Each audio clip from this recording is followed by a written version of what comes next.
Kementerian Pendidikan, Kebudayaan, Riset dan Teknologi Republik Indonesia mengapresiasi 270 Bunda PAUD tingkat provinsi dan kabupaten atas peran sertanya dalam mengawal Merdeka Belajar episode 24, gerakan transisi PAUD ke SD yang menyenangkan.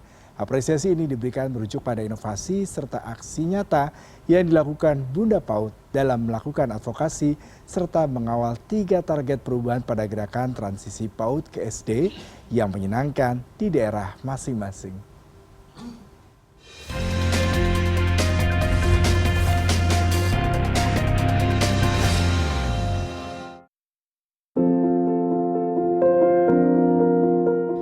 Kementerian Pendidikan Kebudayaan Riset dan Teknologi Republik Indonesia mengapresiasi 270 Bunda PAUD tingkat provinsi dan kabupaten kota atas peran sertanya dalam mengawal Merdeka Belajar episode 24, gerakan transisi PAUD ke SD yang menyenangkan. Apresiasi ini diberikan merujuk pada inovasi serta aksi nyata Bunda PAUD dalam melakukan advokasi serta mengawal 3 target perubahan pada gerakan transisi PAUD ke SD yang menyenangkan di daerahnya masing-masing. Terdapat 42 Bunda PAUD yang meraih penghargaan. Penghargaan yang terdiri atas kategori Wiyata Dharma Utama, Wiyata Dharma Madya, dan Wiyata Dharma Pratama ini diberikan untuk 9 terbaik Bunda PAUD Provinsi, 24 terbaik Bunda PAUD Kabupaten Kota non tertinggal, dan 9 terbaik Bunda PAUD Kabupaten Daerah tertinggal.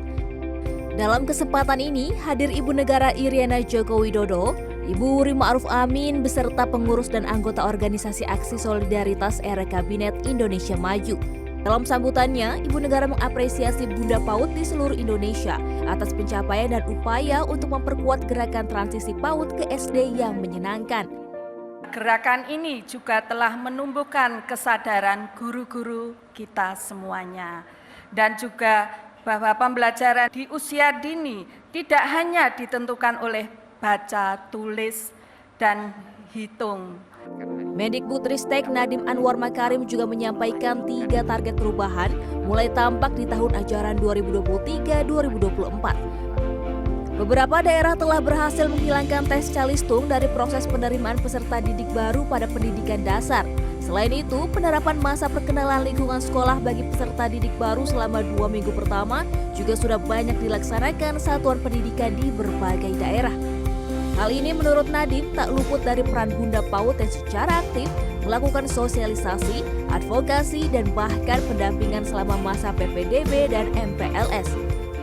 Besar harapan saya agar capaian yang sudah kita peroleh bersama dan juga penghargaan yang ibu-ibu sudah dapatkan hari ini dapat menjadi bekal untuk melanjutkan gerakan yang sudah kita lakukan bersama.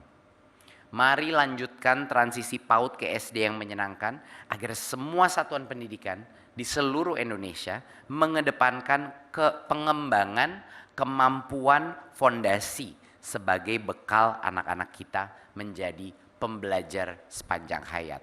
Mari kita bergerak serentak mewujudkan PAUD yang berkualitas dan mewujudkan Merdeka Belajar. Kolaborasi dalam menyukseskan kebijakan gerakan transisi PAUD ke SD ditekankan Menteri Nadiem perlu terus dilakukan.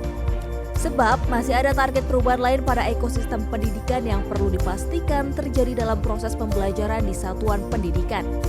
Nadiem berharap seluruh satuan pendidikan baik PAUD maupun SD dapat menerapkan pembelajaran yang fokus pada 6 aspek kemampuan fondasi anak. Apresiasi Bunda PAUD ini diharapkan terus meningkatkan peran strategis dan kontribusi Bunda PAUD dalam mensukseskan gerakan transisi PAUD ke SD yang menyenangkan.